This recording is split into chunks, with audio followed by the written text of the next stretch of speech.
Hello my dear students, welcome to this YouTube channel once again. আজকে আমরা test, যে first test যেটা আমাদের হয়ে গেছে, সেই টেস্টটার ফুল ভিডিও সলিউশন আমি দিতে চলেছি তোমাদেরকে। তো যারা টেস্ট সিরিজে জয়েন হয়ে গেছে অলরেডি, তাদের ক্ষেত্রে অত্যন্ত সুবিধা হচ্ছে। তোমরা জানো যে একটা টেস্ট তোমরা দিয়ে দিয়েছো, সেই টেস্টে তোমরা যা মার্কস পেয়েছো সেটা তোমরা সঙ্গে সঙ্গে দেখতে পাচ্ছ, এবং সেই টেস্টটার ভিডিও সলিউশন আমি ইউটিউবে বানাচ্ছি এই মুহূর্তে, এবং তোমাদের কাছে খুব তাড়াতাড়ির মধ্যে এটা চলে যাবে।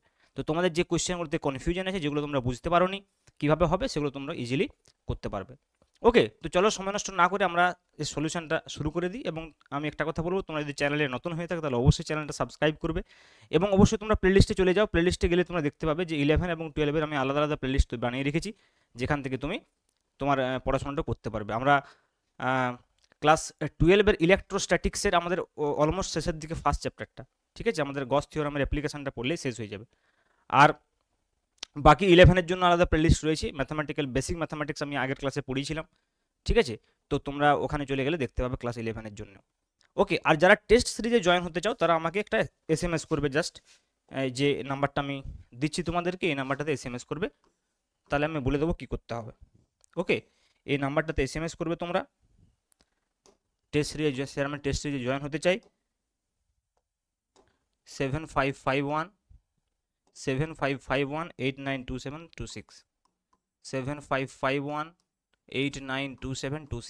এই নাম্বারে হোয়াটসঅ্যাপ করে নাম বলবে, অ্যাড্রেস বলবে, আর আমাকে বলবে যে স্যার আমি টেস্ট সিরিজে জয়েন হতে চাই। তাহলে আমি বলবো কী করতে হবে, দিয়ে জয়েন হয়ে যাবে। ওকে, তো চলো আমরা ফার্স্ট যে টেস্টটা আমাদের হয়েছে সেই টেস্টটা আমরা সলিউশনগুলো বলবো। তো দেখো, প্রথম কোয়েশ্চেন যেটা তোমরা দেখতে পাচ্ছ এখানে বোর্ডে, যে স্থির তড়িতের ক্ষেত্রে দুটি বিন্দু আধানের মধ্যে ক্রিয়াশীল বল দেওয়া আছে। এই কোয়েশ্চেনটা ফার্স্ট কোয়েশ্চেন ছিল, তাই তো?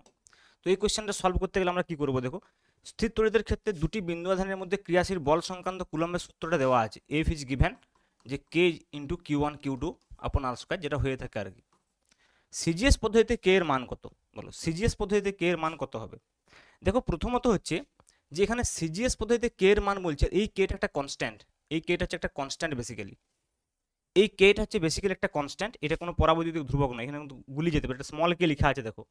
তো আমি সুবিধার্থে এটা কেডেস লিখছি, সুবিধার্থে আমি কেডেস লিখলাম। তাহলে F equal to কেডেস Q1 Q2 আপন আর স্কয়ার। এখন কেডেস ইকুয়াল টু কত হবে সিজিএস পদ্ধতিতে? দেখো, অনেকেই ভাবতে পারো যে কেডেস ইকুয়াল টু 1 হবে, 1 তো অ্যান্সার দেখা যাচ্ছে না।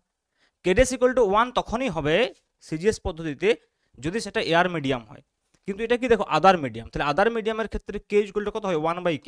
তাহলে আদার মিডিয়ামের ক্ষেত্রে আমরা জানি সমীকরণটা হয় 1/k ইন্টু Q1 Q2 আপন আর স্কয়ার এফ ইকুয়াল। তাহলে কেডেসের ভ্যালু কত হবে, 1/k।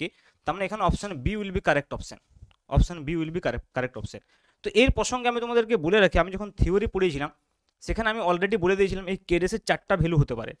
কেডেস ইকুয়াল টু 1 হতে পারে, কেডেস ইকুয়াল টু 1/k হতে পারে, কেডেস ইকুয়াল টু 1/4 এপসিলন নট হতে পারে, আর কেডেস equal to 1/4 k epsilon naught হতে পারে। এইটাকে আবার অনেক সময় 1/4 এপসিলন নট লেখা হয়। এই 4টা ভ্যালু কেডেসের হতে পারে।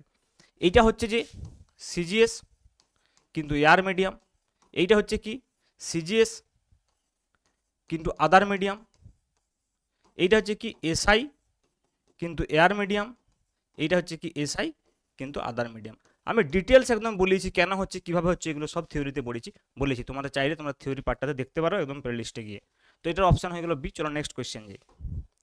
নেক্সট কোয়েশ্চেন 1 নম্বর প্রশ্নে এসআইতে কে এর মান কত? দেখো, এসআইতে কে এর মান কত হবে? এসআইতে হয়ে যাবে, এটা দেখো এখনই বললাম। এসআইতে যদি আমরা বলি তাহলে এটা দেখো 1/4 k এপসিলন 0, বা সিম্পলি 4 এপসিলন লিখতে পারতাম, কিন্তু যেহেতু এখানে 4 এপসিলন অপশানে নেই, তাহলে কোনটা হবে এসআই পদ্ধতিতে হয়ে যাবে 1/4 epsilon naught into K. Okay, clear? So option C is correct here, option C is correct here. Okay, চলো নেক্সট কোয়েশ্চেন বলছে এসআইতে 4 এপসিলন 0 মান কত? সবাই জানো এসআইতে 4 এপসিলন 0 মান 4 এপসিলন 1/4 এপসিলন 0 মান মনে রাখবে। তাহলে 1/4 এপসিলন 0 তোমরা জানো 9 ইন্টু 10⁹। তাহলে 4 এপসিলন 0 কত হবে বলো, 1/9 ইন্টু 10⁹, 1/9 ইন্টু 10⁹ হয়ে যাবে। তার মানে option B is correct here also, option B is correct. Okay, চলো নেক্সট। দেখো, প্রথম দিকে আমি বেশ কয়েকটা সোজা কোয়েশ্চেন দিয়েছি, তারপর ধীরে ধীরে ইনক্রিজ হবে লেভেল। তাহলে এসআইতে এপসিলন নটের, দেখো প্রথমে তোমাদের কিন্তু মিক্সড কোয়েশ্চেন থাকবে, তোমাদের কোয়েশ্চেনটা যদিও আলাদা আলাদা কোয়েশ্চেন থাকবে, 1 নম্বরের কোয়েশ্চেন থাকবে, তার সঙ্গে সঙ্গে এরকম ভাবার কোনো কারণে সব ওয়ান লাইনের কোয়েশ্চেন হবে, প্রবলেমসও কিন্তু থাকবে সেখানে। 1 নম্বরের কোয়েশ্চেন হলেও প্রবলেমস থাকবে। তোমরা বলবে স্যার ওই টাইমের মধ্যে কি করে হবে এমসিকিউ কোয়েশ্চেন, তো সেটা কিন্তু বললে চলবে না, কারণ কোয়েশ্চেনটা এমসিকিউ হতে পারে, কিন্তু যেমন ধরো কোনো কোয়েশ্চেনে তোমার 30 সেকেন্ডও সময় লাগছে না, জাস্ট 1 সেকেন্ডের মধ্যে হয়ে যাচ্ছে, তেমনি কোনো কোয়েশ্চেন কিন্তু টাইম লাগতে পারে। তো এইভাবে কিন্তু ব্যালেন্স হবে পুরো পেপারটা।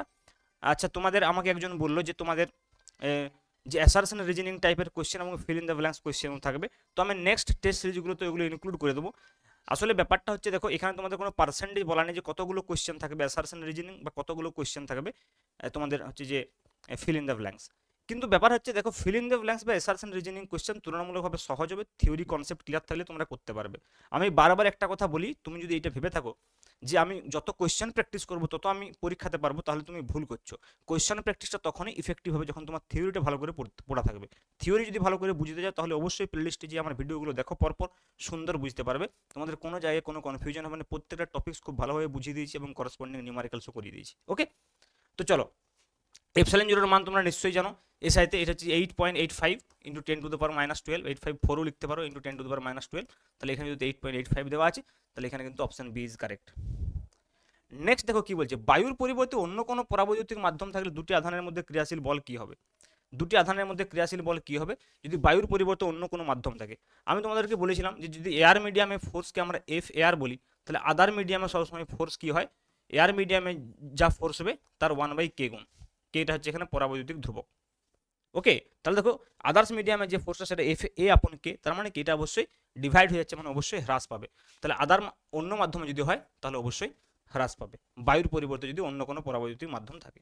ঠিক আছে, কেন হয় এটা আমি ডিসকাস করেছিলাম। আচ্ছা, বায়ুর পরিবর্তে একটি ধাতব পাত থাকলে দুটি আধানের মধ্যে ক্রিয়াশীল বল কত হবে? দেখো ধাতব পাতের ক্ষেত্রে কে ইকুয়াল টু ইনফাইনাইট হয়। যেমন ধরো বায়ু মাধ্যম বা শূন্য মাধ্যমে কে ইকুয়াল টু 1 হয়, এটা আমি বলেছিলাম কিন্তু থিওরিতে। কে ইকুয়াল টু ইনফাইনাইট কখন হয়? যদি ধাতব পদার্থ থাকে বা যদি কন্ডাক্টর থাকে। আর এটা কি হয়, এয়ারের ক্ষেত্রে কিন্তু হবে কে ইকুয়াল টু 1। বাকি যে কোনো ইনসুলেটর হলে 1 আর ইনফিনিটির মধ্যে যে কোনো ভ্যালু হবে। তাহলে যদি কে ইকুয়াল টু ইনফিনিটি হয়, তাহলে বলো ফোর্সের এক্সপ্রেশনটা কি হচ্ছিল? ফোর্সের এক্সপ্রেশনটা কি হচ্ছিল? F air medium divide by K দিয়ে তো ভাগ হবে, তাহলে কে দিয়ে যদি ভাগ হয় আর কেটা যদি ইনফাইনাইট বসিয়ে দাও, তাহলে something divide by infinite equal to কত হবে? 0 হয়ে যাবে। ওকে, তার মানে শূন্য হবে। বায়ুর পরিবর্তে ধাতব মাধ্যম থাকলে, ধাতব পাত থাকলে দুটি আধানের মধ্যে ক্রিয়াশীল বল কত হয়ে যাবে? শূন্য হয়ে যাবে, কারণ কে দিয়ে ভাগ হবে, তো কে দিয়ে ভাগ হবে। যখন আমি এই ফোর্সের ইকুয়েশনটা লিখবো, আমরা একটু গেলাম 1/4πε0 ইন্টু কেটা এখানে থাকবে ইন্টু Q1 Q2/r²। তাহলে এই কেটা যদি ইনফাইনাইট হয়ে যায় তাহলে ফোর্সটা কত হয়ে যাবে? 0 হয়ে যাবে। So option D is correct. Next question কি, দুটি ইলেকট্রনের মধ্যে ক্রিয়াশীল মহাকর্ষীয় আকর্ষণ এবং তড়িৎ বলের অনুপাতের ক্রম। দুটি ইলেকট্রনের মধ্যে মহাকর্ষীয় আকর্ষণ বল এবং তড়িৎ বলের যে ক্রমটা হয় সেটা কত হবে, তার পাওয়ারটা কত হবে? এটা দেখো, এটা যদি তোমরা ক্যালকুলেট করতে যাও, দুটো ইলেকট্রনকে মোটামুটি একটা নির্দিষ্ট ডিস্টেন্সে ধরে নাও, তাহলে বুঝতে পারবে। দুটো ইলেকট্রন মনে করো ডিস্টেন্সটা যদি কেটে যাবে, দুটো ইলেকট্রন মনে করো 1 মিটার ডিস্টেন্সে আছে, আমি ফর সিম্পলিসিটি 1 মিটার ডিস্টেন্সে ধরে নিলাম দুটো ইলেকট্রনের মাস তোমরা জানো, আধানও তোমরা জানো। তাহলে দেখো ইলেকট্রিক ফোর্স কত হয় বলো? আমাদেরকে নির্ণয় করতে হবে মহাকর্ষীয় আকর্ষণ বল মানে FG divide by electric force মানে FE বলছি। তাহলে দেখো FG কত হবে বলো? G m²/r², দুটোর মাস একই, দুটো ইলেকট্রন। আর ইলেকট্রিক ফোর্স কত হবে বলো? আমি যদি বলি 1/4πε0 CGS SI পদ্ধতিতে ইন্টু কত হবে বলো? Q² মানে এখানে E²/r²। তাহলে বুঝতে পারছো r² কেটে যাবে, মানে এটা যদি আমরা সাজিয়ে লিখি, এটা কি হবে বলো? GM² ইন্টু কি হবে? 4πε0 ইন্টু r², এটা উপরে উঠে যাবে ডিভাইড বাই E²। তাহলে দেখো এটা কেটে গেল। তাহলে আলটিমেটলি কত হবে দেখো, জি এর মান কত আমরা জানি 6.67 ইন্টু 10⁻⁸ হচ্ছে যে এসআই ইউনিটে হয়।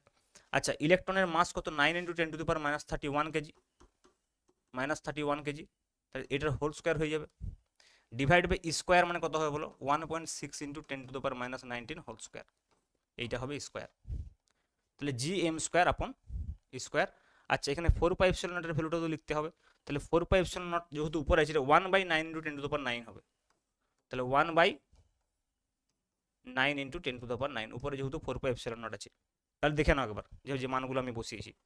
প্রথমত হচ্ছে দেখো GM², জি এর মান আমরা বসিয়েছি 6.67 × আচ্ছা 10⁻⁸ হচ্ছে যে এসআই হয়, তাহলে সিজিএসে কত হবে সিজিএসে 10⁻8, তাহলে এসআই কত হবে 10⁻11। ওকে, তাহলে এটা হচ্ছে 10⁻11 ইন্টু 9 ইন্টু 10⁻31 মানে এম স্কোয়ার তার হোল স্কোয়ার ইন্টু 4πε0 হচ্ছে 1/9 10⁻9 আপন স্কোয়ার হচ্ছে 1.6 ইন্টু 10⁻19 হোল স্কোয়ার। এবার দেখো আমাদের যেহেতু অর্ডারটা লাগবে, অর্ডার অফ ম্যাগনিটিউডটা লাগবে, তাহলে আমরা কি করবো, এটাগুলো সাজিয়ে লিখতে পারি এইভাবে। দেখো সংখ্যাগুলোকে আমরা আলাদা লিখছি, 6.67 আলাদা লিখলাম ইন্টু 9 স্কোয়ার আছে উপরে মানে 81, নিচে কত হবে দেখো 1.6 হোল স্কোয়ার মানে 2.56, তাই তো 2.56। এবারে দেখো বাকি যেগুলো আছে নিচে একটা 9ও আছে, তাহলে এখানে ইন্টু 9 করে দিই। বাকি দেখো বাকি হচ্ছে যে পাওয়ারগুলো আছে, তাহলে 10⁻11 দেখো এইভাবে লিখো 10⁻11 10⁻31 এর হোল স্কোয়ার মানে 10⁻62, তার মানে -62।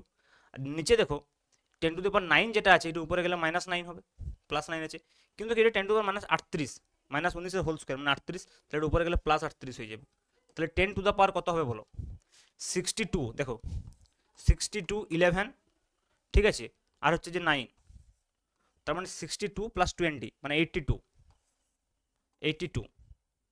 এর থেকে আমাকে 38 বাদ দিতে হবে, মানে এটা মাইনাস আছে যেহেতু, 38 যদি বাদ দিই আমরা 8 4 12 3 4 4 44, মানে এটা হচ্ছে -44। তাহলে দেখো এখানে 10⁻⁻44 আসছে, এইখানে আসছে 10⁻⁻44।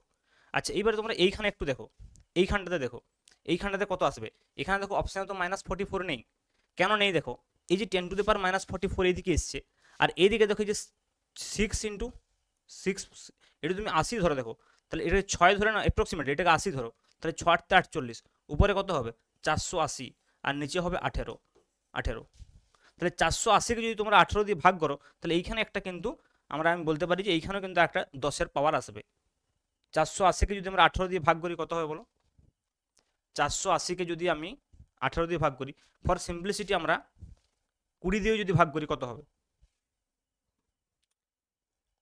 বলো, 10 থাকবে, 18 গুণিত যদি আমরা 100 করি, দেখো 100 করি তাহলে 1800 হয়ে যায়, তাহলে 1800 তাহলে হবে না, 18 গুণিত যদি 10 করি তাহলে হচ্ছে যে 180, মানে 3 সংখ্যা আছে, মানে এখান থেকে আমি একটা পাওয়ার পেতে পারি, একটা 10-এর পাওয়ার পেতে পারি, তার মানে -44 + 1। তো এই দিক থেকে যদি আমি অ্যাপ্রক্সিমেটলি একটা 10⁻1 পাই ভাগ করার পরে, 10⁻2 তো পাওয়া যাবে না কারণ 100 হলে 4800 হয়ে যাচ্ছে, তাহলে 10⁻1 পাওয়া যাবে দেখো, আর এখানে -44, তাহলে -44 + 1 ইকুয়াল টু -43 হওয়া উচিত। 10⁻43 মানে অপশন ডি হবে কারেক্ট, 10⁻43 অর্ডারে আসবে। বুঝতে পারছো, যদিও এগুলো আমাদের মনে রাখা প্রয়োজন, এই মানগুলো ডাইরেক্ট মনে রাখা প্রয়োজন। তার মানে ইলেকট্রন আর যদি আমরা বলি মানে সামথিং ইন্টু, এটা কত হবে দেখো, সামথিং ইন্টু 10⁻42 হবে। ওকে, তার মানে সরি -43 হবে, তার মানে এর পাওয়ারটা কত হবে, তোর বলে অনুপাতের ক্রম বলছে, মানে পাওয়ারটা কত হবে 10⁻43। So option D is correct. Next দেখো কি বলছে, শূন্য মাধ্যমে তোমার তবু এই ক্যালকুলেশনটা একবার করে দেখবে, 480 একবার করে দেখে নেবো, দেখে নি, সন্দেহ হচ্ছে আমারও, ঠিক আছে, ক্যালকুলেটর তো থাকা উচিত এখানে তো ক্যালকুলেটর থাকা উচিত, নেই। যাই হোক ক্যালকুলেশনটা তোমরা করো, 480 ডিভাইড বাই যদি 18 হয় কত হবে, 480 ডিভাইড বাই 18, তাহলে 18 দুগুণে 36, 6 2 8, 3 1 4, 120, 5 18 90, 6 18, 6 8 48, 8 18 হলে 4, 6 1 6 4 10, হ্যাঁ তাহলে 8 2 10, 1 2 12 থাকছে, ঠিক আছে, মানে 26 ইন্টু এটা হবে আর কি, 26 ইন্টু, তাহলে 26 ইন্টু যদি হয় 26 ইন্টু 10⁻⁻44, তাই তো, তার মানে 2.6 ইন্টু 10⁻⁻43, ঠিকই আছে, 10⁻³ হবে, 43 হবে। Okay, option D is correct. Next দেখো আমরা কি বলছি, মানে ওখানে পাওয়ারটা একটু দেখার প্রয়োজন ছিল, ওকে, আর কিছু না। নেক্সট দেখো কি বলছে, শূন্য মাধ্যমে এপসিলন জিরোর একক, তোমরা কি করে নির্ণয় করবে, মেন সমীকরণটা থেকে, মনে রাখার তো দরকার নেই, এই সমীকরণটা তো সবসময় মনে আছে তোমাদের, 1/4πε0 into Q1 Q2 by R square, এইখান থেকে তোমরা এপসিলন নটটা এখানে নিয়ে এসো, তাহলে এপসিলন নট কত হবে দেখো, 1/4πf ইন্টু Q1 Q2 আপন R স্কোয়ার। তাহলে বলো এপসাইলন নটের ইউনিট কত হবে? দেখো উপর আছে কুলম স্কোয়ার, দুটো coulomb divide by newton into metre square, coulomb square divide by newton metre square. Option C is correct. দেখো coulomb square per newton metre square. ঠিক আছে, এইভাবে নির্ণয় করবো। চলো নেক্সট কোয়েশ্চেন, কোনো মাধ্যমে তড়িৎ ভেদ্যতার একক কি? তড়িৎ ভেদ্যতার একক, দেখো এখানে এই কোয়েশ্চেনটা অ্যাকচুয়ালি হচ্ছে ক্যাপাসিটারকে ইনক্লুড করা হয়েছে আর কি, বুঝতে পারছো তো? তাহলে কারণ দেখো এখানে হচ্ছে যে অ্যাকচুয়ালি আমরা তড়িৎ ভেদ্যতার এককটা আমরা এখনই কি দেখলাম, দেখো তড়িৎ ভেদ্যতা coulomb square per newton metre square, actually হওয়া উচিত তো coulomb square per newton metre square, কিন্তু দেখো এখানে অপশান নেই। তাহলে আমরা এটা কি করে করতে পারি? দেখো এইটা অ্যাকচুয়ালি যেটা হবে ফ্যারাড পার মিটার হবে। ফ্যারাড হচ্ছে ধারকত্বের একক। তাহলে এটা ইন টার্মস অফ ধারকত্ব দেওয়া আছে, ওই জন্য তোমাদের একটু বুঝতে অসুবিধা হতে পারে। ইন টার্মস অফ ক্যাপাসিট্যান্স দেওয়া আছে, ধারকত্ব দেওয়া আছে। তাহলে দেখো বেসিক্যালি ধারকত্ব হচ্ছে কিউ ইজুয়াল টু সিভি, তাহলে সি ইজুয়াল টু হয়ে যাবে তোমার কিউ বাই ভি। এটা হচ্ছে ধারকত্ব, আমরা যখন ধারকত্ব চ্যাপ্টার পড়বো তখন দেখতে পাবো। ভিটা হচ্ছে কি না ভোল্টেজ। তো দেখো এইটা যদি আমরা কুলম বলি, কুলম পার ভোল্ট। আবার দেখো ভোল্টটাকে আমরা কীভাবে লিখতে পারি? ভোল্ট হচ্ছে কি ভি ইজুয়াল হচ্ছে তোমার ডাব্লিউ বাই কিউ। ঠিক আছে, তাহলে ডাব্লিউ বাই কিউ, ডাব্লিউ মানে কত বলো? কৃতকার্য মানে বল into newton into metre per coulomb, বটে newton into metre per coulomb. তাহলে এখানে যদি আমরা বসিয়ে দিই, তাহলে কুলম বাই দেখো newton into metre per coulomb, তাহলে coulomb square divide by newton metre. তাহলে দেখো এই coulomb square divide by newton মিটারটা কত হবে? দেখো coulomb square divide by newton metre into 1/মিটার। এই coulomb square divide by newton metre সেটা হচ্ছে ধারকত্ব। দেখো ধারকত্বের একক হচ্ছে ফ্যারাড। তাহলে এইটাকে যদি আমরা ফ্যারাড বলি, তাহলে কি হবে? দেখো ফ্যারাড পার মিটার হয়ে যাবে। ওকে, ওই জন্য অপশান সি ইজ কারেক্ট। কিন্তু এই কোয়েশ্চেনটা একটু মানে মিক্সড আপ করা আছে ধারকত্বের সঙ্গে, কারণ ধারকত্বের এককটা তোমরা যদি না জানো তাহলে বুঝতে অসুবিধা হবে। ধারকত্ব যখন আমরা পড়বো তখন আমরা পাবো Q is equal to CV. এখানে সি হচ্ছে যে ধারকত্ব, ভি হচ্ছে যে ভোল্টেজ। ওকে, আর ভোল্টেজের একক কি? ভোল্টেজ হচ্ছে ডাব্লিউ বাই কিউ, প্রতি একক আধানের উপর যে কৃতকার্য। তাহলে সেই জন্য এই এককটা একটু কমপ্লিকেটেড হয়ে গেছে, বুঝতে পারছো তো? আপাতত এইটা এইভাবে মনে রাখো, পরে তোমরা যখন ধারকত্ব পড়বে তখন এটা ক্লিয়ার হয়ে যাবে। ওকে, কিছু কোয়েশ্চেন আছে আমরা সেগ্রিগেট করতে পারিনি অন্য চ্যাপ্টারের সঙ্গে, হয়েই যায় আসলে। নেক্সট কোয়েশ্চেন কি বলছে? দেখো Q1 Q2 কি বলছে? Q1 Q2 মানে দুটি তড়িতাধান শূন্য মাধ্যমে ডি দূরত্বের ব্যবধানে থাকলে তাদের মধ্যে ক্রিয়াশীল বল হয় F। আবার আধান দুটি কি একই দূরত্বে 4 মানের একটি পরাবৈদ্যুতিক ধ্রুবক সম্পন্ন মাধ্যম হলে তাদের মধ্যে ক্রিয়াশীল বল কত? Very simple. দেখো আমি একটু আগে বললাম যে মিডিয়ামে যে ফোর্সটা হয় আমাদের, সেইটা কি হয়? এয়ার মিডিয়ামে যে ফোর্সটা থাকে ডিভাইড বাই কে। এয়ার মিডিয়ামে যে ফোর্সটা থাকে সেটা ডিভাইড বাই কে। এখানে এয়ার মিডিয়ামে ফোর্স তো দেওয়াই আছে, বায়ু মাধ্যমে থাকলে হচ্ছে যে এফ, আর ওই মাধ্যমের পরাবৈদ্যুতিক ধ্রুবক দেওয়া আছে 4, তাহলে F/4। Very simple, option D is correct. Clear? Very simple question.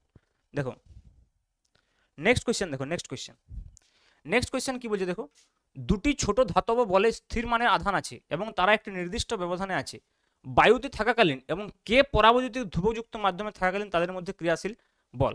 Very simple, বায়ুতে থাকলে আমি একটু আগে বললাম বায়ুতে যে বল হচ্ছে সেটা ইকুয়াল টু কত হয়? মাধ্যমে বল ডিভাইড বাই কে। তাহলে এখানে এদের অনুপাত নির্ণয় করতে বলেছে। কি বলছে? বায়ুতে থাকাকালীন এবং কে পরাবৈদ্যুতিক মানে F A divide by F M. তাহলে কত হবে? 1/k, মানে 1:k আনসার হবে, 1:k। Option A is correct, 1:k। Very simple, আগের কোয়েশ্চেনটি ঘুরিয়ে দেওয়া হয়েছে। দেখো কোয়েশ্চেনগুলো এমনভাবে আছে যে তোমার পরপর যদি তুমি করে যাও কনসেপ্টগুলো ক্লিয়ার হয়ে যাবে। ওই জন্য আমি বলি যে আমি পরীক্ষার কোয়েশ্চেনটাকে এমনভাবে নিতে চাইছি যে তোমার প্রত্যেকটা পুরো টপিকসগুলো যাতে কভার হয়ে যায়, বাস আমার এটাই উদ্দেশ্য। ওকে, এবং তোমার প্র্যাকটিসও হয়ে যাচ্ছে, ঠিক আছে? আর আমি যেহেতু ভিডিও সলিউশন করে দিচ্ছি তাহলে কি হবে? তোমার কনসেপ্টগুলো ক্লিয়ার হয়ে যাবে, তোমার কেন ভুল হচ্ছে, কোন জায়গায় বুঝতে অসুবিধা হচ্ছে সেগুলো ক্লিয়ার হয়ে যাবে। দেখো সেম কোয়েশ্চেন আরও অন্যভাবে দেওয়া হয়েছে। দুটি আধান একটি নির্দিষ্ট দূরত্বে বায়ুতে থাকাকালীন তাদের মধ্যে বল হচ্ছে 40 নিউটন।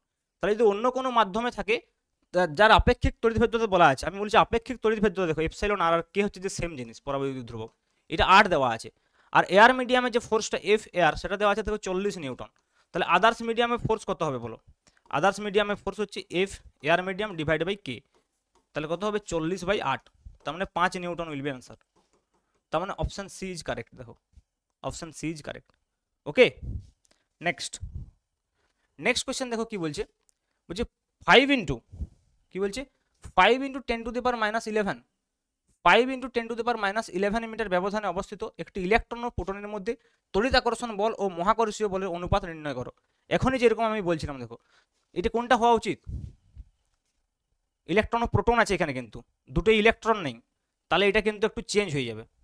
ওকে, এখানে মাইনাস কেন নেই, কারণ ইলেকট্রনের তড়িৎ আকর্ষণ বল ডিভাইড বাই মহাকর্ষ বল, মানে এখানে কি করতে হবে তোমাকে, এখানে করতে হবে FE, দেখো আমি বলি, এখানে করতে হবে FE ডিভাইডেড বাই FG। আর এখানে দুটোই কিন্তু ইলেকট্রন, একটা ইলেকট্রন একটা হচ্ছে প্রোটন। দেখো এই জন্য এই দুটোর ভর আলাদা হবে। জিও এখানে দেখো দেওয়া আছে, ডিস্টেন্স দেওয়া আছে, যদিও ডিস্টেন্সটা আমাদের প্রয়োজন নেই কারণ কেটে যাবে। তাহলে দেখো এফিটা আমি কত লিখবো, 1/4πε0 ইন্টু E²/r² লিখবো, কারণ প্রোটন আর ইলেকট্রনের আধান সমান, ডিভাইড বাই গ্র্যাভিটেশনাল ফোর্স যেটা লিখবো, দেখো গ্র্যাভিটেশনাল ফোর্স লিখবো G into M electron into M proton, তাই তো, আপন r²। তাহলে আর তো কেটে গেল, তাহলে 1/4πε0 মান লিখে দিচ্ছি 9 × 10⁹ ডাইরেক্ট, ইন্টু E², দেখো E² হচ্ছে যে 1.6 × 10⁻19 তার হোল স্কোয়ার। এই ধরনের কোয়েশ্চেন কিন্তু বেশ পপুলার। আচ্ছা r² তো কেটে যাবে, জি হচ্ছে কত 6.67 ইন্টু 10⁻11, 6.7 দিয়েছে তাই লিখি, এরা 6.7 দিয়েছে যখন আমি ডাইরেক্ট 6.7ই লিখি, ইন্টু 10⁻11। ওকে, আচ্ছা ME মানে মাস অফ ইলেকট্রন, দেখো দ্যাট ইজ অলসো গিভেন 9.1 × 10⁻31, আর মাস অফ প্রোটন দেওয়া আছে, দেখো কত হবে 1.6 × 10⁻27। এইবারে দেখো কি করব, প্রথমে কি করব, পাওয়ারগুলো যেগুলো আছে সেগুলোকে আলাদা লিখবো আর সংখ্যাগুলোকে আলাদা লিখবো, বারবার আমি এই টেকনিকটাই ফলো করি সবসময়। তাহলে দেখো 9 × 1.6 এর হোল স্কোয়ার মানে 2.56, তুমি অ্যাপ্রক্সিমেটলি বুঝতে পেরে যাবে আনসারটা এখনই। দেখো ইন্টু এখানে তো 10⁻9 ছিলই উপরে, 10⁻−19 এর হোল স্কোয়ার মানে 10⁻38, তাই 38, ডিভাইড বাই দেখো এখানে যদি করি আমরা এই সংখ্যাগুলোকে একদিকে লেখো 6.7 ইন্টু 9.1, ওকে, ইন্টু 1.6 ইন্টু 1.6, 6.7 9.1 1.6, বাস। এরপর নাম্বারগুলো 10⁻গুলোকে লিখো, 10⁻, দেখো -11 -31 -27, -11 -31 -27, ক্লিয়ার। এবার দেখো কি করবে, জাস্ট দেখো এই 10⁻গুলোকে যদি আমি একসঙ্গে লিখি, আলটিমেটলি সংখ্যাগুলোকে ছাড়ো, সংখ্যাগুলো পরে দেখবো, 10⁻গুলোকে যদি আমি একসঙ্গে লিখি কি আসবে, দেখো উপরে হচ্ছে 10⁻−38, দেখো -38, আচ্ছা এইগুলো দেখো সব যখন উপরে চলে যাবে প্লাস হয়ে যাবে, শুধু এইটা মাইনাস থাকে, বাকি সব প্লাস হয়ে যাবে। তাহলে 31 11 27 আর হচ্ছে যে 9, এও তো প্লাস আছে, তাহলে দেখো এখান থেকে হয়ে যাবে ডাইরেক্ট 9 7 16 17 1 18, হাতে রইল 1 2 1 3 1 4 3 7, 78 হচ্ছে না, 11 9 20 20 20 40 47 47 37 77 78, 78, 78 থেকে আমরা 38কে বাদ দিয়ে দিই, কারণ 38 উপরে নেগেটিভ আছে। তাহলে দেখো 38কে যদি তোমরা বাদ দাও 0 আর 40, আমরা 10⁻+40 চলে এসেছে। দেখো তাহলে আমার সংখ্যাগুলোকে যদি আমরা অ্যাপ্রক্সিমেটলি দেখি, 10⁻40, দেখো এইখানে একটা 40 আছে, দেখো কনফিউশন কীরকম হবে, দেখো এখানে 10⁻40 আছে, এখানে আবার 39 আছে, আবার এইটাও 2.36 আছে, এইটাও 2.36 আছে, ঠিক আছে, এইটা 10⁻40 ছিল, হয়তো 4 চলে এসছে, যাই হোক আমরা দেখে নিই একদম ফাইনাল আনসারটা, তাহলে বুঝতে পারবো। দেখো 9 এবং 2, ওকে, তাহলে 9 2 18, 40 তো 10⁻40 একটাই আছে, এইটাও অ্যাকচুয়ালি 40 ছিল, বুঝতে পারছো তো। তাহলে দেখো নিচে কত হবে, 6 9 54, আর এখানে 1 আছে 1.6 মানে 1.5 গুণ, আর 9 2 18 আছে উপরে 18, তাহলে নিচে তো বেশি হচ্ছে, তাহলে 40-এর থেকে কম হবে। দেখো ভেবে দেখো, এখানে ফ্র্যাকশন চলে আসবে না, দেখো 9 2 18 হচ্ছে উপরে, যদি তুমি গুণ করো 0.56টা যদি গুণও করো, নিচে সবসময় বেশি হবে। দেখো 6 9 54 আছে, তার সঙ্গে আবার এই 1.6টা যদি গুণ হয়, তাহলে নিচটা বেশি হবে উপরটার থেকে, তার মানে আবার একটা এই 10⁻40 সঙ্গে এদিকটা যেহেতু ফ্র্যাকশন আছে, তার মানে একটা শূন্য কিন্তু কমে যাবে, তাহলে 10⁻39 হবে, এইটা অপশান হবে, option A will be correct. Okay, কারণ 39 দেখো কোথাও নেই। তো এইভাবে তোমরা একটু অ্যাপ্রক্সিমেট ক্যালকুলেশন করতে পারবে এমসিকিউ ক্ষেত্রে, ঠিক আছে, এগুলো তো একটু প্র্যাকটিস করতে হবে, তাহলে তোমরা বুঝতে পেরে যাবে যে আনসার কোনটা হওয়া উচিত, আর না হলে গুণ করে নেবে, কোনো অসুবিধা নেই। যখন একটি বস্তুর সঙ্গে পৃথিবীর সংযোগ ঘটানো হয়, তখন পৃথিবী থেকে বস্তুটিতে ইলেকট্রন যায়, দেখো পৃথিবী থেকে বলছে বস্তুটিতে ইলেকট্রন যায়, তাহলে পৃথিবী থেকে যদি বস্তুটিতে ইলেকট্রন যায় তাহলে তার মানে কি, তার মানে কি বলো? পৃথিবী থেকে, এর অর্থ বস্তুটি কি, বস্তুটি ধনাত্মক আধানে আহিত, অবশ্যই বস্তুটি ধনাত্মক আধানে আহিত, তাই তো ঋণাত্মক আধান যাবে। যখন একটি বস্তুর সঙ্গে পৃথিবীর সংযোগ ঘটানো হয় তখন পৃথিবী থেকে বস্তুতে ইলেকট্রন যায়, তার মানে বস্তুটা ধনাত্মক আধানে আহিত। তার কারণ হচ্ছে পৃথিবী আমরা বলতে পারি একটি নিস্তড়িত, এর পোটেনশিয়াল, পৃথিবীর পোটেনশিয়াল কত, 0 হয়। তাহলে পৃথিবী থেকে যেহেতু ইলেকট্রন যাচ্ছে ওখানে, তার মানে বস্তুটা অবশ্যই ধনাত্মক আধানে আহিত। তাহলে option D will be correct. দেখো আবার পড়ো, পৃথিবীর সংযোগ ঘটানো হয় তখন পৃথিবী থেকে বস্তুটিতে ইলেকট্রন যায়, তাহলে বস্তুটা অবশ্যই ধনাত্মক আধানে আহিত। 14 হচ্ছে যে ডি। নেক্সট দেখো কোয়েশ্চেন নম্বর 15। কোয়েশ্চেন নম্বর 15 দেখো, এইখান থেকে একটু আমরা অঙ্ক পাবো, ঠিক আছে। আগের কোয়েশ্চেনগুলো তো সিম্পল কোয়েশ্চেন ছিল। দেখো এই কোয়েশ্চেনটা কি বলছে, কোয়েশ্চেনটা 4q এবং q আধান দুটির মধ্যে ব্যবধান 2r। দুটো আধান আছে 4q এবং q। দেখো এই 4q এবং q বলছে যে আধান দুটির মধ্যে ব্যবধান হচ্ছে যে 2r। অপর একটি আধান q কে এদের সংযোগকারী রেখার মধ্যবিন্দুতে রাখা হলো, একদম মাঝখানে ক্যাপিটাল q কে রাখা হয়েছে। তাহলে স্মল q এর আধানের উপর মোট বল 0 হলে, মানে এর উপরে যদি মোট বল 0 হয় তাহলে ক্যাপিটাল q এর মান কত? তাহলে দেখো এইটাও r, টোটালটা 2r, মানে এটা হচ্ছে 2r। তাহলে বলে স্মল কিউর উপরে দুটো ফোর্স, একটা হচ্ছে ক্যাপিটাল কিউ এদিকে ফোর্স দেবে, আর হচ্ছে একটা 4q এদিকে ফোর্স দেবে। তাহলে দুটো নেট ফোর্স যদি 0 হয়, এই স্মল কিউর উপরে 4q যে ফোর্সটা দেবে কত হবে বলো? সিম্পল আমি করছি, দেখো 4q into Q, q1 q2 by r, মানে 2r তার হোল স্কোয়ার, প্লাস দেখো এই ক্যাপিটাল কিউ কত দেবে, capital Q into small Q upon ডিস্টেন্সের স্কোয়ার, 1/4π তুমি কমন নিতে পারো, যেহেতু ডান দিকটা 0 আছে তাহলে 0 হয়ে যাবে, এই মানটা ইকুয়াল টু 0 হবে। এইখানে একটা 1/4π আছে, ডাজ নট ম্যাটার। তাহলে দেখো এখানে কত হবে, 4q স্কোয়ার আপন 4r square equal two right সাইডে কত হবে, মাইনাস কিউ আপন r স্কোয়ার। তাহলে দেখো r স্কোয়ার কেটে গেল, 4 কেটে গেল, তাহলে Q square is equal to minus capital Q into small Q, তাহলে কিউ একটা কেটে গেল, তাহলে capital Q is equal to minus small Q, তাহলে capital Q is equal to minus small Q. Option A will be correct. Clear, বুঝতে পারছো? Next দেখো এই কোয়েশ্চেনটা খুব ইম্পর্টেন্ট কোয়েশ্চেন, এই কোয়েশ্চেনটিও বেশ ইম্পর্টেন্ট কোয়েশ্চেন। দেখো আমি বলি, বেশ ভালো কোয়েশ্চেন, একটু বড় হবে। দেখো কি বলছে, যে দুটি একই পরিমাপের আধান ডি ব্যবধানে অবস্থিত, তৃতীয় একটি আধানকে প্রথম আধান দুটির লম্ব সমদ্বিখণ্ডকের উপর x দূরত্বে রাখলে সেটি সর্বাধিক বল অনুভব করবে যখন। তাহলে বলছে দুটি একই পরিমাণের আধান ডি ব্যবধানে রয়েছে, এইটা একটা আধান মনে করে কিউ, এইটা একটা আধান মনে করে কিউ, ঠিক আছে। আমি মনে করছি এই পুরো যে ডিস্টেন্সটা 2a, মানে D is equal two 2a হচ্ছে সুবিধার্থে, দেখো পরে বুঝতে পারবে। এই পুরোটা ডি, যেটা আমি এ তে ভাগ করে নিচ্ছি, d/2 লিখবো না বলে, আর কিছুই নয়। তাহলে D is equal two 2a, ওকে। তাহলে এ ইজ ইকুয়াল টু কত হবে, d/2, এটা পরে আমি পুট করবো ভ্যালুটা, আপাতত ধরে রাখলাম, তাহলে সুবিধা হবে অঙ্কটা করতে। আর এইটা হচ্ছে যে একটা ডিস্টেন্স, তোমরা d/2 লিখলেও কোনো সমস্যা নেই, বারবার লিখতে হবে আর কি, এটা হচ্ছে এক্স। তাহলে দেখো এই ডিস্টেন্সে লম্ব সমদ্বিখণ্ডকের উপর এখানে আমাকে কি নির্ণয় করতে হবে, ফোর্স নির্ণয় করতে হবে, এবং দেখাতে হবে সেই ফোর্সটা কখন সর্বাধিক হবে, এক্স এর কোন মানের জন্য ফোর্সটা সর্বাধিক হবে। তো আগে তো ফোর্সটা নির্ণয় করবো, তারপর তো সর্বাধিক হবে কিনা দেখবো। তাহলে এই কিউ আধান দেখো এইখানে কত ফোর্স দেবে, তৃতীয় একটি আধানকে প্রথম আধান ধরলাম, তাহলে দেখো তৃতীয় আধানটার উপরে যে ফোর্সটা হবে সেটা আমাদেরকে নির্ণয় করতে হবে। সেই তৃতীয় আধানটাকে আমরা ক্যাপিটাল কিউ একটা আধান ধরে নিলাম। এবার ওই আধানটার উপরে যে স্মল কিউ আর দুটো স্মল কিউ দিয়ে যে ফোর্সটা হবে, দেখো এরকমভাবে ফোর্সের ডাইরেকশানটা হবে। এবং দেখো এই ক্যাপিটাল কিউ আধানটা যেটা রয়েছে এখানে, তার উপরে যে ফোর্সের ডাইরেকশানটা আমরা দেখালাম। এবং এখানে দুটো আধান সেম আছে, এবং ডিস্টেন্সটা কত হবে দেখো, এটা অতিভুজ x² প্লাস a² ধরলাম আমরা। তো বুঝতে পারছো কেন এ ধরেছিলাম, নাহলে আগে d/2 লিখতে হতো আর কি, বারবার d/2 এর হোল স্কোয়ার লিখতে হতো, ঠিক আছে। সেই জন্য আমরা কী করলাম, এটাকে এ ধরে নিয়েছি সুবিধা। বোথ সাইডে হবে, দেখো x² প্লাস a² হবে √। তাহলে দেখো দেখতে পাচ্ছ ডিস্টেন্সটা সেম হচ্ছে, আর আধান দুটো সেম আছে, ডিস্টেন্সও সেম, আধান দুটো সেম। তাহলে কী হবে বলো, ফোর্সগুলো একই হবে, ঠিক আছে।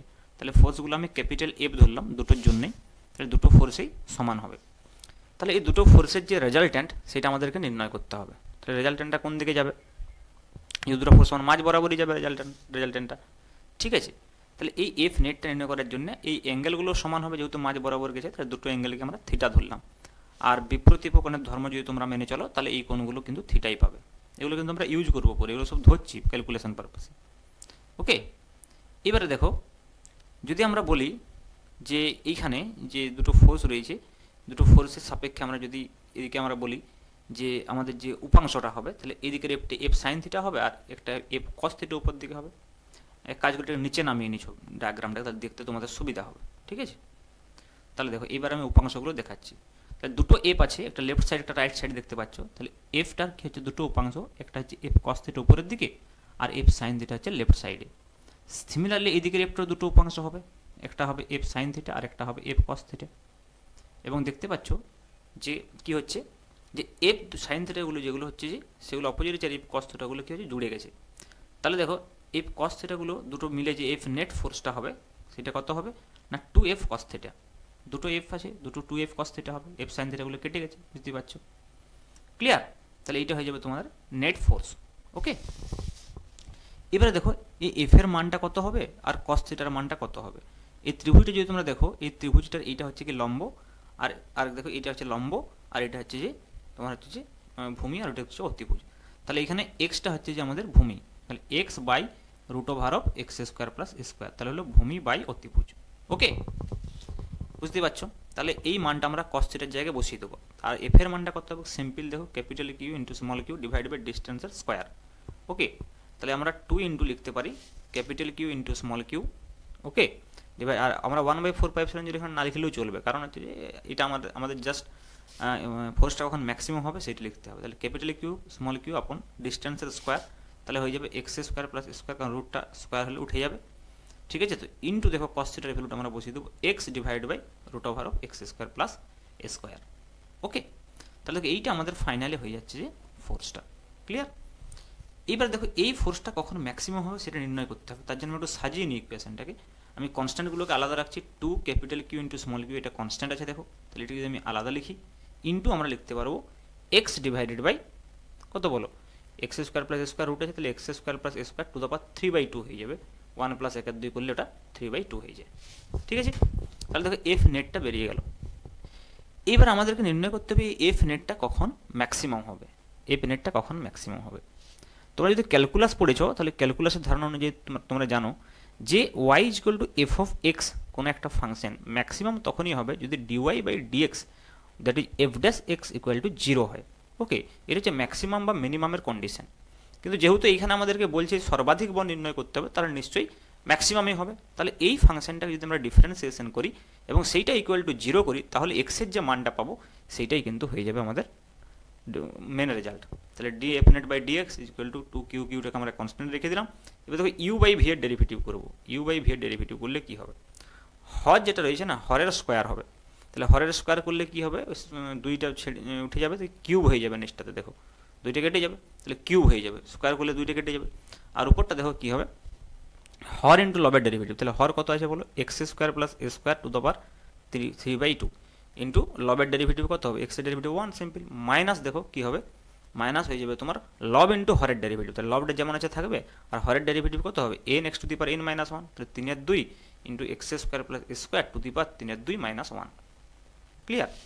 এই যে পুরো রেজাল্টটা এইটা ইকুয়াল টু 0 হতে হবে, তবেই কিন্তু হবে। বুঝতে পারছো তো? তাহলে এইটা ইকুয়াল টু আমাদেরকে 0 করতে হবে, এটা হচ্ছে মেন কথা। এবারে দেখো যদি আমরা বলি যে লব বাই হর ইকুয়াল টু 0 মানে লবটা 0 হবে, তাহলে আমরা কী করছি উপরটা শুধুমাত্র 0 করে দিচ্ছি। ঠিক আছে, উপরটা, কারণ নিচটা আর বারবার লিখে ইকুয়েশনটাকে বড় করার দরকার নেই, শুধুমাত্র উপরটা ইকুয়াল টু 0 লিখে দেবো। তাহলে কত হবে দেখো, x square plus square x square plus square, okay, two the power 3/2। এবারে দেখো মাইনাস ওইখানে কী হবে, দুইটা কেটে যাবে দেখো, তাহলে আর এক্সটা এক্স স্কোয়ার হয়ে যাবে, তাহলে 3x square, okay, into X square plus square 3/2 - 1 আছে মানে হাফ, তাহলে X square plus square to the power half equal to 0। Okay, এবারে দেখো যেহেতু X square plus square to the power 3/2 minus এটা ইকুয়াল টু 0 আছে, তাহলে কী হবে দুটোকে আমরা আলাদা আলাদা যদি ইকুয়াল করে দিই, মাঝখানটা ইকুয়াল করতে পারো, রাইট সাইডে 0 আছে, তাহলে X square plus square to the power 3/2 equal to আমরা লিখতে পারি 3x square into X square plus square to the power half. Okay, এইবারে দেখো যদি এক্স স্কোয়ার প্লাস স্কোয়ারটাকে এইদিকে নিয়ে আসি তাহলে কী হবে, 3/2 মাইনাস 1/2, তাহলে যেটা 2/2 ইকুয়াল টু 1 হয়ে যাবে। তার মানে X square plus square to the power 1 থাকবে, মানে simple X square plus square হয়ে যাবে। তাহলে X square plus square equal to আমরা লিখতে পারি কত না 3x স্কোয়ার।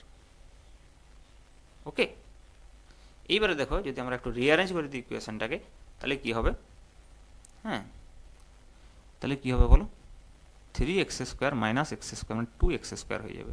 তাহলে a square is equal to 3x square minus X square. Okay, তার মানে 2x স্কোয়ার ইকুয়াল টু হয়ে যাবে এক্স স্কোয়ার, তাহলে x equal to X square হয়ে যাবে a স্কোয়ার বাই 2। তাহলে তোমার ax কত হবে বলো, এক্স স্কোয়ার যদি a স্কোয়ার বাই 2 হয় তাহলে x হয়ে যাবে দেখো প্লাস মাইনাস a বাই √2। ওকে, x কি হবে plus minus a by √2। Clear?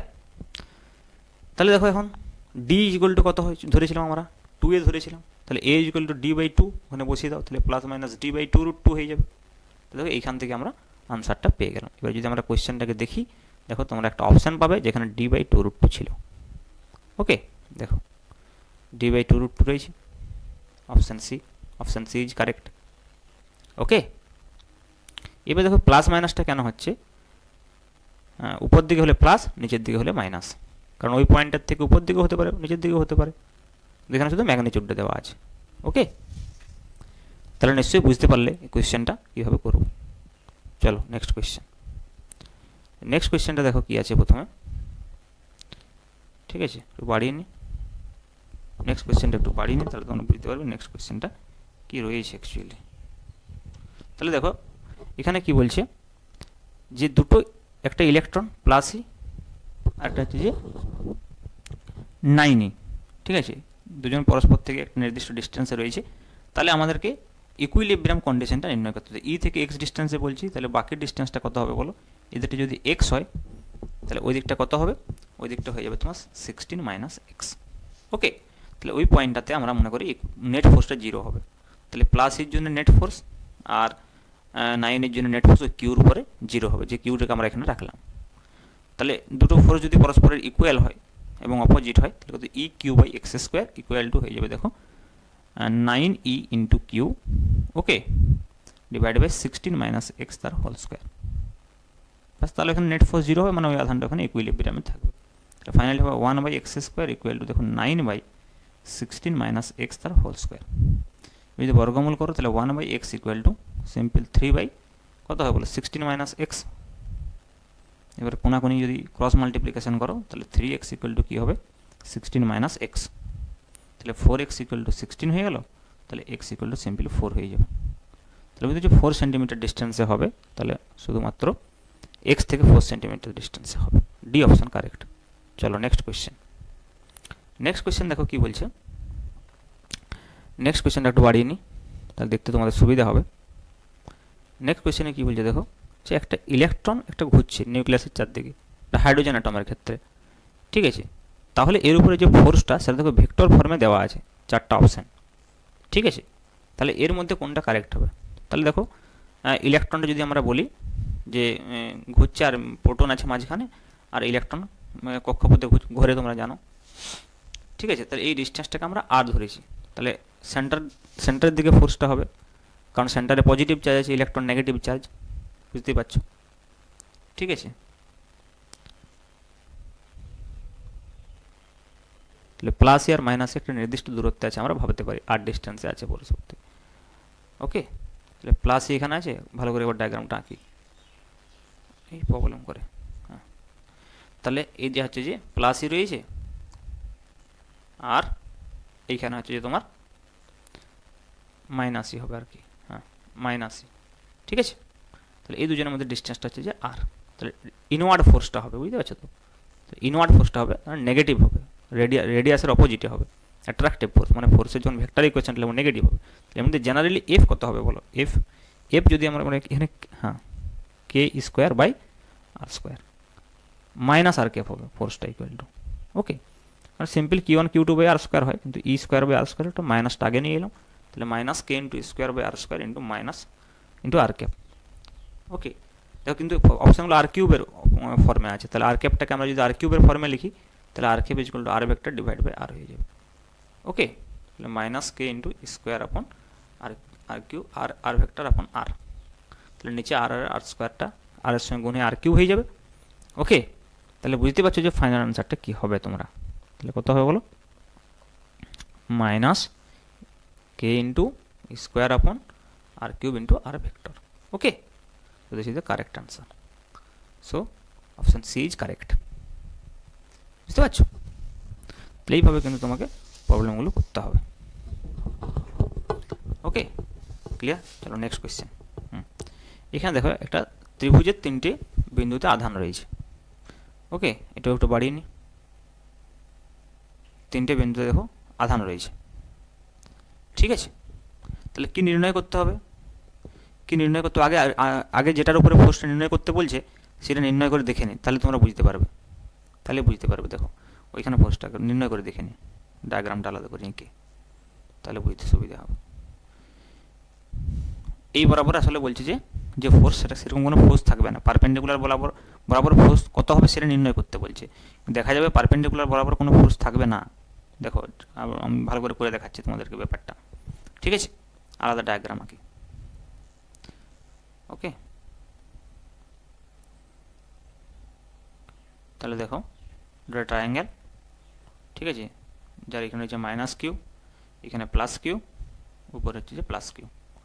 ওকে, তাহলে দেখো প্লাস কিউর উপরে যে একটা ফোর্স হবে এইদিকে, আর এই প্লাস কিউর উপরে একটা ফোর্স হবে, সেটা হচ্ছে উপরের দিকে ফোর্সটা হয়ে যাবে, আর রিপালসিভ ফোর্স হবে, বুঝতে পারছো, উপরের দিকে হবে ফোর্সটা, রিপালসিভ ফোর্স, ঠিক আছে। তাহলে এদের রেজাল্টেন্টটা কোথায় হবে এবার আমাকে বের করতে হবে। দেখো, ঠিক আছে, এদের রেজাল্টেন্টটা কোথায় হবে আমরা বের করার চেষ্টা করি। তাহলে রেজাল্টেন্টটা কোন দিকে হবে বলো, এইদিকে হবে, কারণ দুটো ফোর্স ইকুয়াল আছে, মাঝ বরাবর রেজাল্টেন্টটা যাবে। তাহলে আমাদের পারপেন্ডিকুলার দিকে কোনো ফোর্স হবে না, কিন্তু বেশির পারপেন্ডিকুলারে কোনো ফোর্স নেই, দেখো, কারণ ওইদিকের কম্পোনেন্টটা জিরো হয়ে যাবে, 90 ডিগ্রি কোণে রয়েছে, প্যারালাল বরাবর ফোর্সটা হবে, তাহলে পারপেন্ডিকুলার বরাবর কোনো ফোর্স নেই, মানে জিরো অ্যান্সার। চলো নেক্সট কোয়েশ্চেন। বুঝতে পারছো আগের কোয়েশ্চেনটা কী হলো, কোনো রকম ক্যালকুলেশন ছাড়াই আমরা কিন্তু করে ফেললাম। চলো এটাকে একটু বাড়িয়ে নিই। Okay, this is also very important, this is also very important question. Okay, চলো এই কোয়েশ্চেনটা সলভ করা যাক। খুবই সিম্পল কোয়েশ্চেন, যে দুটো আধান দেওয়া আছে একটা নির্দিষ্ট ডিস্টেন্সে, ঠিক আছে, একটা হচ্ছে যে কিউ আর একটা হচ্ছে যে ক্যাপিটাল কিউ। কোথায় বলছে যে স্মল কিউটাকে, মানে ক্যাপিটাল কিউটার উপরে ফোর্স যদি শূন্য হয়, ঠিক আছে, তো তাহলে ওই মানটা কত হবে আমাকে নির্ণয় করতে হবে। তাহলে দেখো কী করে আমরা করবো ব্যাপারটাকে। তাহলে স্মল কিউটা মাঝখানে আছে, কিন্তু স্মল কিউর উপরে যদি তোমরা ফোর্সটা নির্ণয় করো না, তাহলে ডিস্টেন্সটা পাবে, আধানটা পাবে না, কিন্তু এখানে আধানটা নির্ণয় করতে হবে। বলাই যেত স্মল কিউটাকে মাঝখানে রাখতে হবে, তাহলে এক্স এক্স আমরা ধরে নিলাম, ঠিক আছে, এক্স এক্স ধরে নিলাম। ওকে, তাহলে দেখো কিউর উপরে যদি আমরা ফোর্সটা নির্ণয় করতে যাই, Q Q by X square equal to Q Q by X square হয়ে যাবে। এটা থেকে তোমরা কিছুই পাবে না, কিছুই পাবে না, কিছুই পাবে না এটা থেকে। হ্যাঁ, এটা এই ইকুয়েশনটা কাজে লাগতো যদি এক্সটা না দেওয়া থাকতো, মানে যদি না বলা থাকতো যে আধানটা মাঝখানে আছে, যেহেতু এটা বলা আছে অলরেডি আধানটা মাঝখানে আছে, তাহলে আমরা পাশের একটা আধানের উপরে নেট ফোর্স জিরো করে দেখবো। এখানে অ্যাকচুয়ালি পুরোটা ইকুইলিব্রিয়াম বলছে, তো তার মানে প্রত্যেকটা আধানের উপরে নেট ফোর্স জিরো হবে। তাহলে Q Q by X square plus Q square by 2x whole square equal to 0। এখান থেকে আমরা ক্যাপিটাল কিউ আর স্মল কিউর মধ্যে একটা রিলেশন পেয়ে যাবো অলরেডি। তাহলে Q Q by X square equal to minus Q square by 4x square. Okay, তাহলে এক্স স্কোয়ার কেটে গেল, কিউ কিউ একটা কিউ কেটে যাবে, তাহলে স্মল কিউ ইকুয়াল টু কী হবে, minus capital Q upon 4। Okay, option B is correct. This is also an important question. চলো নেক্সট কোয়েশ্চেন দিকে যাওয়া যাক। ওকে, তো দেখো এবার আমরা এই কোয়েশ্চেনটা আমি আগেও থিওরি পড়ানোর সময় করেছিলাম। হ্যাঁ, থিওরি পড়ানোর সময় আমরা এই কোয়েশ্চেনটা করেছি, যে একটা সমবাহু ত্রিভুজের 3টে কৌণিক বিন্দুতে 3টে আধান আছে, তাহলে তার যে কোনো একটা আধানের উপরে কত বল প্রযুক্ত হবে আমাদেরকে নির্ণয় করতে হবে। ওকে, তাহলে দেখো এটা একটা ত্রিভুজ, তাহলে এই ত্রিভুজটা মনে করো আমি 3টে কৌণিক বিন্দুতে আমি আধানগুলো রাখছি, কিউ কিউ এবং কিউ। অপশানগুলো দেখে বোঝা যাচ্ছে স্মল কিউ হবে আর ডিস্টেন্সটা আর হবে। ক্লিয়ার? তাহলে দেখো এবারে যদি আমরা ফোর্সটা নির্ণয় করি এই স্মল কিউ আধানটার উপরে, তাহলে ফোর্সের ডাইরেকশনগুলো যদি আমরা লিখি প্রথমে, তাহলে কী হবে বলো? এই স্মল কিউ একে ফোর্স দেবে এইদিকে এফ, এই স্মল কিউ একে ফোর্স দেবে এইদিকে এফ, আর দুজনের মধ্যবর্তী অ্যাঙ্গেল কত হবে? 60 ডিগ্রি হবে, কারণ এটা সমবাহু ত্রিভুজ আছে। তাহলে বিপরীত কোণের ধর্ম অনুযায়ী দুটো ফোর্সের মধ্যে যে কোণ সেটাও 60 ডিগ্রি হবে। ওকে, তাহলে দেখো নেট ফোর্সটা কত হবে? এফ নেট ভেক্টর সাম করতে হবে। তাহলে রুট ওভার হয়ে যাবে F square plus 2f square cos 60। ওকে, ভেরি সিম্পল। দেখো cos 60 মান হচ্ছে যে হাফ, তাহলে কত হয়ে যাবে? Root over F square plus 2f square to half, দুই কেটে গেল। তাহলে আলটিমেটলি কত হবে বলো? Root over F square plus √3f square মানে √3f। তাহলে √3f হয়ে গেল নেট ফোর্সটা। আর √3 ইন্টু কত হবে? কে ইন্টু কিউ স্কোয়ার আপন আর স্কোয়ার। ওকে, কে এটা হচ্ছে 1/4πε0 দেওয়া আছে, না লিখলেও চলবে। তাহলে অপশান সি ইজ কারেক্ট। বুঝতে পারছো? Very simple question. এরকম কোয়েশ্চেন আগেই করেছি আমরা। চলো নেক্সট কোয়েশ্চেন করা যাক। ওকে, তাহলে বুঝতে পারছো কোয়েশ্চেনগুলো হচ্ছে যে কিন্তু খুব একটা যে জটিল কোয়েশ্চেন সেটা তুমি বলতে পারবে না, বাট কোয়েশ্চেনগুলো তোমাকে একটু কনসেপ্টগুলো ক্লিয়ার থাকতে হবে, তাহলে তুমি করতে পারবে। দেখো এখানে কি বলছি, এখানে সেম কাইন্ডস অফ কোয়েশ্চেন, কিন্তু আধানগুলো আলাদা আলাদা দেওয়া আছে। ঠিক আছে, ওখানে যেমন কিউ কিউ ছিল এখানে আলাদা দেওয়া আছে। 10 সেন্টিমিটার বাহু, তাহলে বাহুর দৈর্ঘ্যগুলো সমবাহু ত্রিভুজ এখন 10 সেন্টিমিটার হলো। ঠিক আছে, এটা হচ্ছে এ বি আর সি নাম দিয়ে দিই। তাহলে কোথায় কোথায় আধানগুলো আছে এবার তোমরা বুঝতে পারবে। দেখো 1 মাইক্রোকুলম হচ্ছে যে যদি আমরা এখানে বলি, আর এই যে 2 মাইক্রোকুলমের উপর ফোর্সটা আমরা নির্ণয় করি, এখানেও 1 মাইক্রোকুলম, আর সি বিন্দুতে আমরা 2 মাইক্রোকুলমটাকে রাখি যার উপরে ফোর্সটা আমরা নির্ণয় করব।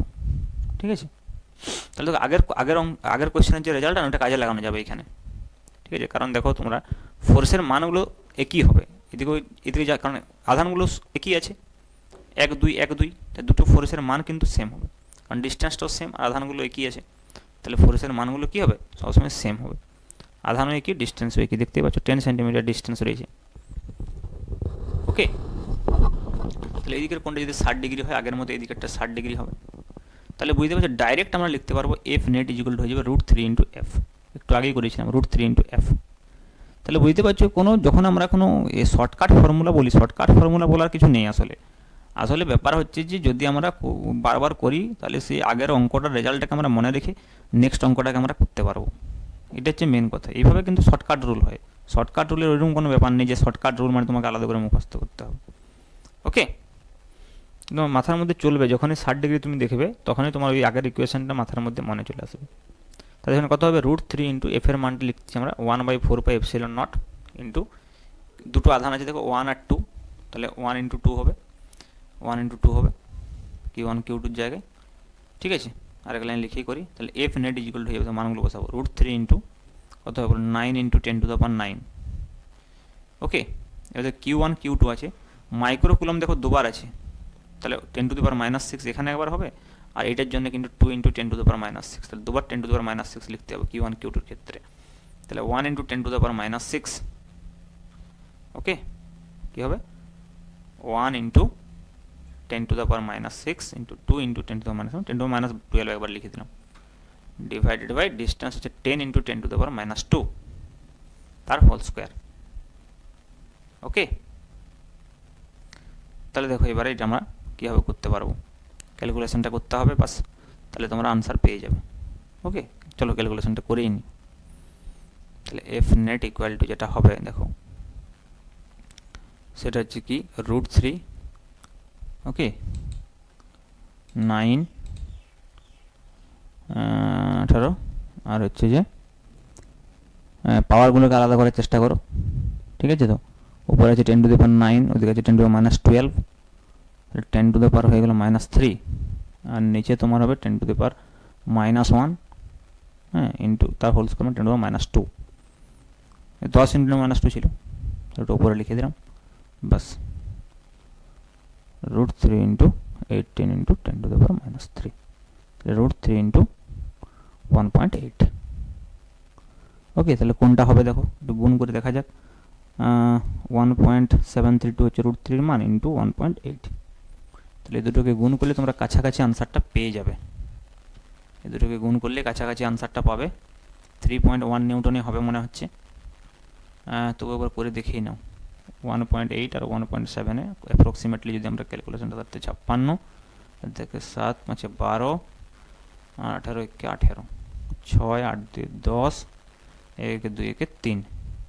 তাহলে 3.06 হচ্ছে, আর অপশান আছে 3.1। তাহলে ডিটা হবে, কারণ আমরা এখন একটু মানটা কম ধরেছিলাম, 1.73 না 2 না ধরে 1.73 ধরেছিলাম, ওই জন্য 3.1 হবে।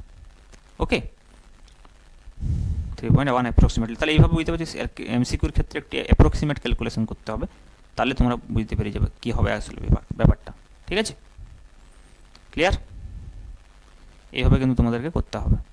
ওকে, চলো নেক্সট কোয়েশ্চেন। দেখো এই কোয়েশ্চেনটা খুবই একটা ইম্পর্টেন্ট কোয়েশ্চেন। ঠিক আছে, একটা ষড়ভুজ রয়েছে। ঠিক আছে, দেখতে পাচ্ছ তোমরা, একটু ডায়াগ্রামটা বাড়িয়ে নিই তাহলে দেখতে আরও সুবিধা হবে। ঠিক আছে, দেখো এটা খুবই ইম্পর্টেন্ট কোয়েশ্চেন। ঠিক আছে, দেখো একটা ষড়ভুজের দেখতে পাচ্ছ যে প্রত্যেকটা কৌণিক বিন্দুতে একটা করে আধান রয়েছে। প্রত্যেকটা কৌণিক বিন্দু, একটা বিন্দুতে নেই, আর মাঝখানে একটা মাইনাস আধান রয়েছে। ঠিক আছে, তাহলে তোমার নির্ণয় করতে হবে কোন বক্তব্যটি সঠিক নয়। তাহলে একটা একটা বক্তব্যকে তোমাকে চেক করতে হবে। তাহলে প্রথমটা বক্তব্যটা দেখো কী বলছে, যে কোন বরাবর হবে ফোর্সটা। ওকে, তাহলে দেখো যদি আমরা নির্ণয় করার চেষ্টা করি এখানে, হ্যাঁ, ও বিন্দুতে, তাহলে কি হবে, কি হবে বলো, ও বিন্দুতে ফোর্সটা। ঠিক আছে, ও বিন্দুতে ফোর্সটা যেটা হবে সেটা হচ্ছে যে ওই কিউর জন্য ওই কিউ দুজনে কি হবে, ক্যান্সেল করে দেবে। দেখো দুটো ফোর্স ক্যান্সেল করে দেবে। ওকে, তাহলে এইদিকে আর ওইদিকে ক্যান্সেল হয়ে গেল। তাহলে কিন্তু এই স্টেটমেন্টটা ঠিক।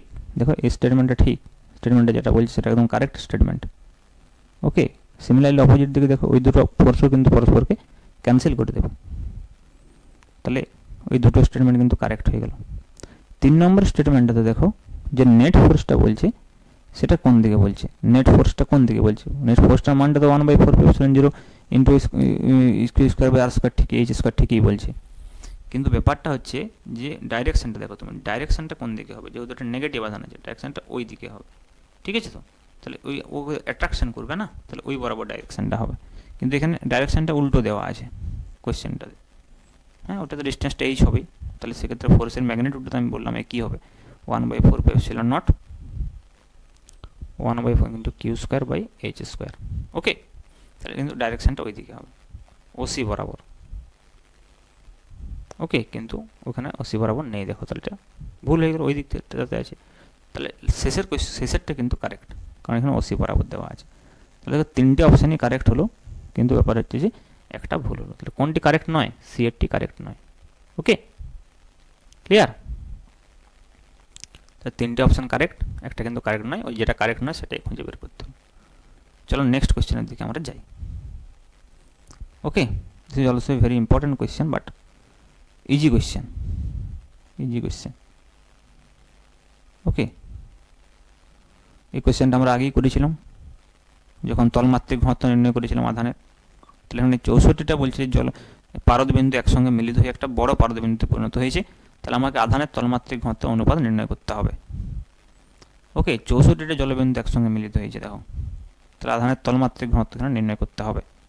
তাহলে ছোট ছোট ক্ষুদ্র ক্ষুদ্র কতগুলো পারদবিন্দু আছে আমরা যদি ভাবি, দেখো কতগুলো ছোট ছোট ক্ষুদ্র ক্ষুদ্র পারদবিন্দুর কথা যদি আমরা ভাবি। ঠিক আছে, এই প্রত্যেকটা পারদবিন্দু মিলিত হয়ে একটা বড় পারদবিন্দু পরিণত করেছে। ঠিক আছে, এবং প্রতিটা আধান দেখো স্মল কিউ আর হচ্ছে রেডিয়াস আর। তো বর্ডার ক্ষেত্রে আমরা ধরে নেব ক্যাপিটাল আর হয়ে গেছে, আর আধান হয়ে গেছে ক্যাপিটাল কিউ।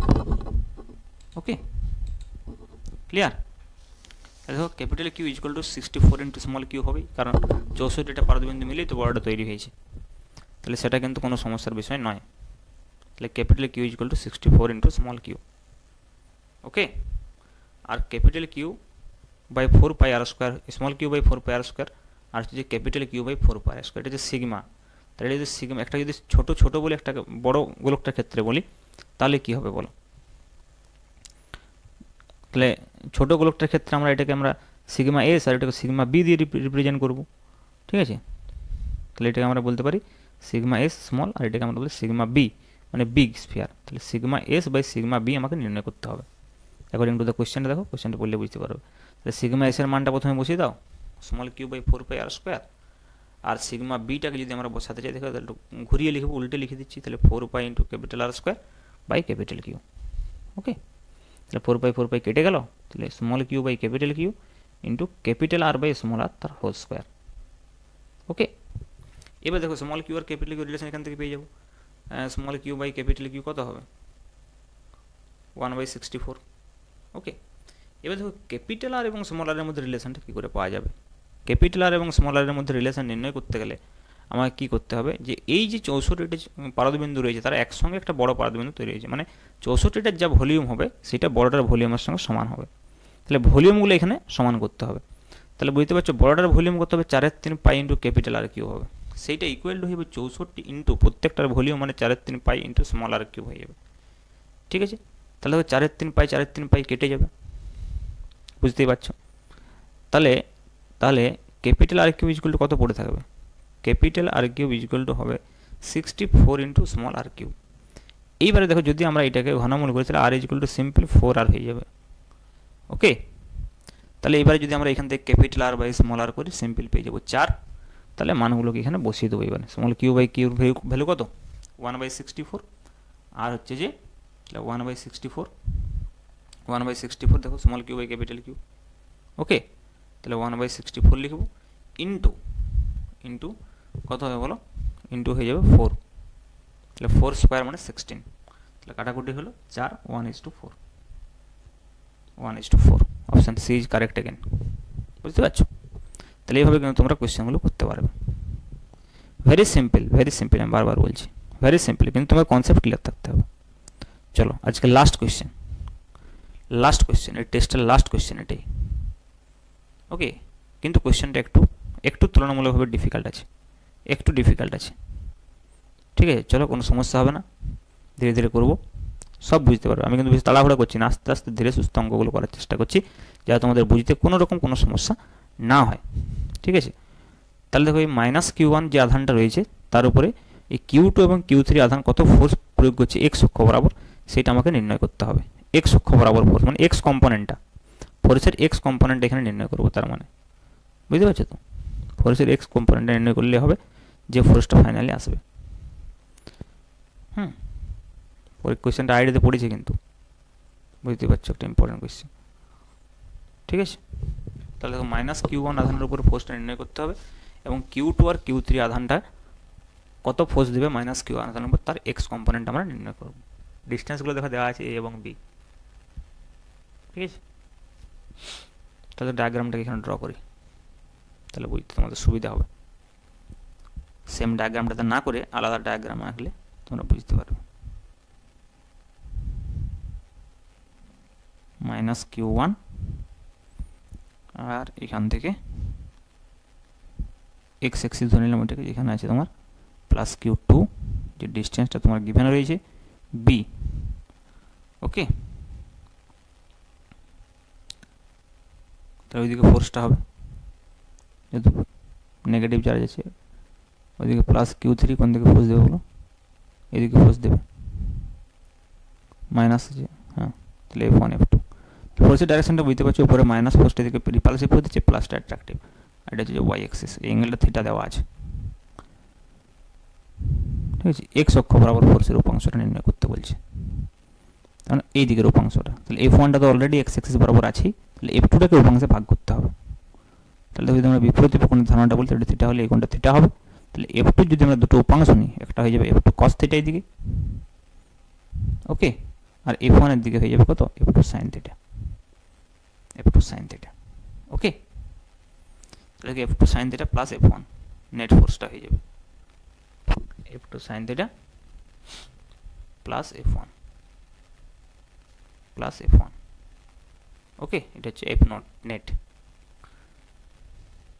এক্স কম্পোনেন্টটা F নেটের অনলি এক্স কম্পোনেন্ট, কারণ F2 দুটো কম্পোনেন্ট ধরিনি কিন্তু একটা কম্পোনেন্ট ধরেছি, খেয়াল রাখতে হবে, অনলি এক্স কম্পোনেন্ট, ওকে। তাহলে দেখো F2 ভ্যালুটা আমরা যদি বসিয়ে দিই কত হবে বলো? Q1 ডিভাইড বাই ওই ডিস্টেন্সের স্কোয়ার হবে, যে অ্যাট্রাকশন ফোর্সটা দিচ্ছে। ডিস্টেন্সটা কত দেওয়া আছে a, তাহলে কত হবে Q1 Q3 আপন a স্কোয়ার। ওকে, বুঝতে পারছো? সিম্পল Q1 Q3 আপন a square into sine theta plus F2 এর ভ্যালুটা আমরা বসাবো, প্লাস F2 এর ভ্যালুটা বসাবো। একটু কত হবে Q2 Q3 আপন b square, sorry Q1 Q2 আপন b স্কোয়ার। ঠিক আছে, তাহলে Q1টা দেখো কমন চলে যাবে, দুটোতে আছে। এখানে 1/4 অপশন লেখার তো প্রয়োজন নেই, কারণ সমানুপাতিক আমাকে বের করতে হবে। তাহলে Q1টা কমন হয়ে গেল। তাহলে ফাইনালি কত হবে বলো? ফাইনালি কী হবে বলো? কত হবে ফাইনালি? ফাইনালি কী হচ্ছে দেখো, কোন অপশানটার সঙ্গে কারেক্ট হচ্ছে দেখো, ওটা তো সমান। এইটা অ্যাকচুয়ালি দেখতে হবে আমাদেরকে। তাহলে কোথায় আছে দেখো, সি এর অপশানটা, Q3 আপন a square into sine theta plus Q2 আপন b square into a1। Clear? তাহলে আজকে এইটুকুই থাক। তাহলে আমরা নেক্সট ক্লাসে যে টেস্টটা হবে, নেক্সট টেস্টটা, সেই টেস্টটার আবার আমরা সলিউশন করবো। আজকে ফার্স্ট টেস্টের সলিউশন আমি কমপ্লিট করে দিলাম। তোমরা নেক্সট টেস্টের জন্য প্রস্তুত হও। এই ধরনের কোয়েশ্চেন তোমরা ওখানেও পাবে, আমরা ফিল্ডের উপরে সেই সমস্ত কোয়েশ্চেনগুলোকে করব। ওকে, আর অবশ্যই তোমরা চ্যানেলে নতুন হয়ে থাকলে অবশ্যই তোমরা চ্যানেলটাকে সাবস্ক্রাইব করবে, শেয়ার করবে বন্ধুদের মধ্যে, যাতে করে আরও বেশি বেশি অডিয়েন্স আসে। তাহলে আমার কিন্তু ভালো লাগবে আরও পড়াতে। এবং অবশ্যই সমস্ত টেস্টের সলিউশন তোমরা এই চ্যানেলে পেয়ে যাবে। চ্যানেলটাকে অবশ্যই সাবস্ক্রাইব করে রাখবে। এবং তোমরা যদি টেস্ট সিরিজ নিতে চাও, তাহলে কিন্তু তোমরা আমাকে অবশ্যই মেসেজ করতে পারো হোয়াটসঅ্যাপে।